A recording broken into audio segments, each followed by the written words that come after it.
दिनै बर' थुनलाइ आफादनि गायसन सान 74थि बोसोर हाबबाय आरो बर' थुनलाइ आफादा दिनैनि तारिखाव गोबां गोजौआव फैबाय आरो जाय बिथांमोना बेखौ गायसनदोंमोन बिथांमोननि नारा नाथा जुजिनायावहाय दिनै जोंहा आसामाव एस'सिएट लेंगुवेज बेबो जाबाय 8 शिड्युलाव हाबबाय इउनिभार्सिटिफोरावबो माने पिजि खालामनो हानाय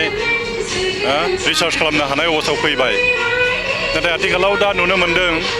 दिनै बर' मिडियाम स्कुलफ्रा गंसेनिफ्राय गंसे जों बन्द जालांनायखौ जों नुनो मोन्दों आरो माने मा खारनाव जादों बेखौ एसे साननो गोनां जादों आरो माने हयतोब्ला ओरैबो जानो हागौ जोंनि जिथु स्कुलफोर दङ बेफोरो मोजां नङा हयतोबा बाहाय जोंहा फोरोंगिरिफोर गैया जायनि खारनाव जोंनि बिमा बिफाफ्रा गावनि गथ'फोरखौ बे स्कुलफ्राव हराखै आरो माने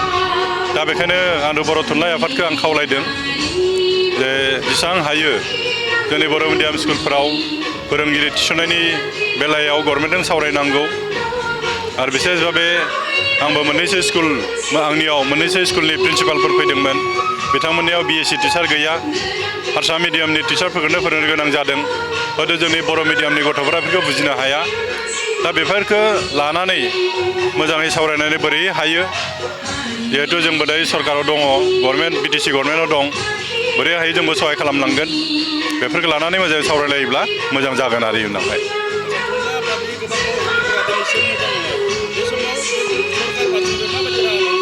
दा मोजां गाज्रिखौथ' आं बुंनो नागिराखै जायफोरा दायित्व मोनदों बिथांमोना गावनि दायित्वखौ बुजिनानै खामानिखौ मावलायबानो जाबाय मथथे बर' थुनलाइ आफादा जौगालांनांगौ जोंनि भाषाया जोंनि थुनलाइया थांना थानांगौ बयबो मोजाङै सोलोंनायनि सुबिदाफोरखौ मोननांगौ आरो बेफोरबायदि दायित्वखौ लाना खामानिखौ मावोबानो जोंनि रावा हारिमुवा थांनानै थागोन आरो